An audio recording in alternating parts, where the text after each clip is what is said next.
1970 का दशक बिहार की राजनीति में एक ऐसा दौर जहां बड़े बड़े जमींदार और ऊंची जातियों का दबदबा था।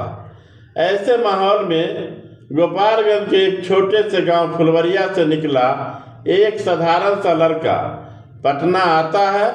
हाथ में कोई बड़ा बैंक बैलेंस नहीं, पीछे कोई राजनीतिक गॉडफादर नहीं, लेकिन सीने में एक ऐसी याद जिसने आने वाले समय में बिहार ही नहीं बल्कि देश की राजनीति का रुख बदल दिया। आज हम बात करेंगे भारतीय राजनीति के सबसे दिलचस्प और कद्दावर नेताओं में से एक लालू प्रसाद यादव के उस शुरुआती सफर की जिसने उन्हें एक छात्र नेता से सीधे बिहार का मुख्यमंत्री बना दिया। लालू प्रसाद यादव का जन्म 1948 में एक बेहद गरीब किसान परिवार में हुआ था। घर की आर्थिक स्थिति ऐसी थी कि पढ़ाई के लिए संघर्ष करना पड़ा, लेकिन लालू पढ़ने में तेज थे। वे कानून की पढ़ाई करने पटना आए। पटना यूनिवर्सिटी उस दौर में बिहार की राजनीति का सबसे बड़ा गढ़ हुआ करती थी। यहीं से लालू यादव के भीतर का राजनेता बाहर आया।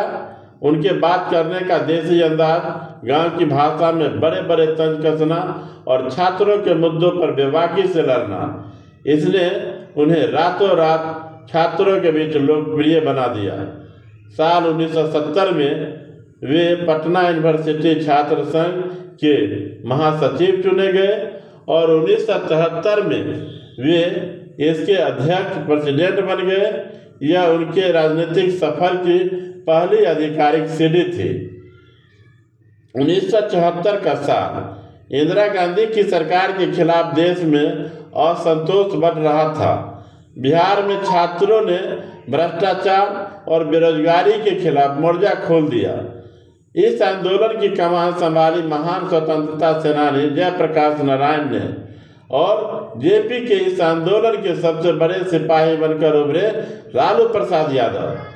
लालू यादव को बिहार छात्र संघर्ष संचालन समिति का अध्यक्ष बनाया गया।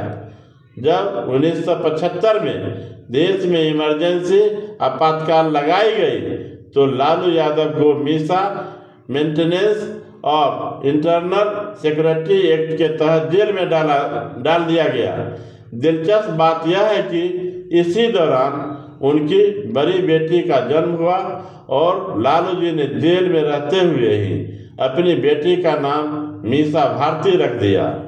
जेल की इस यात्रा ने लालू यादव को एक आम छात्र नेता से बदलकर बिहार का एक बड़ा राजनीतिक चेहरा बना दिया। 1977 में जब इमरजेंसी खत्म हुई और देश में लोकसभा चुनाव हुए तो जनता पार्टी की लहर थी। लालू प्रसाद यादव को छपरा सारण लोकसभा सीट से टिकट मिला। नतीजा क्या हुआ? मात्र 29 साल की उम्र में लालू यादव देश के सबसे युवा सांसदों में से एक बनकर संसद पहुंचे। हालांकि राजनीति का रास्ता इतना सीधा नहीं होता। 1980 में जनता पार्टी बिखर गए और लालू चुनाव हार गए, लेकिन उन्होंने हार नहीं मानी। वे बिहार की राजनीति में वापस लौटे। 1980 में बिहार की राजनीति में वापस लौटे और 1980 में और 1985 में विधानसभा चुनाव जीते। 1989 में जब कर्पूरी ठाकुर जी का निधन हुआ तो लालू यादव बिहार की विधानसभा में विपक्ष के नेता लीडर ऑफ अपोजिशन बने। अब वे बिहार में पिछड़ों, दलितों और वंचितों की सबसे बुलंद आवाज बन चुके थे।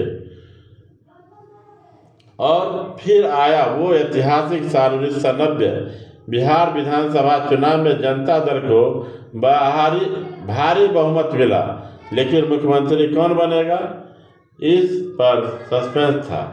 एक तरफ राम सुंदर दास और दूसरी तरफ रघुनाथ झा जैसे अनुभवी नेता थे, तो दूसरी तरफ युवा और आक्रामक लालू प्रसाद यादव। बीपी सिंह और केंद्र सरकार के कुछ नेता लालू के पक्ष में नहीं थे, लेकिन बिहार के विधायकों और जमीनी कार्यकर्ताओं का समर्थन लालू के साथ था। अंततः आंतरिक चुनाव में लालू यादव ने बाजी मार ली।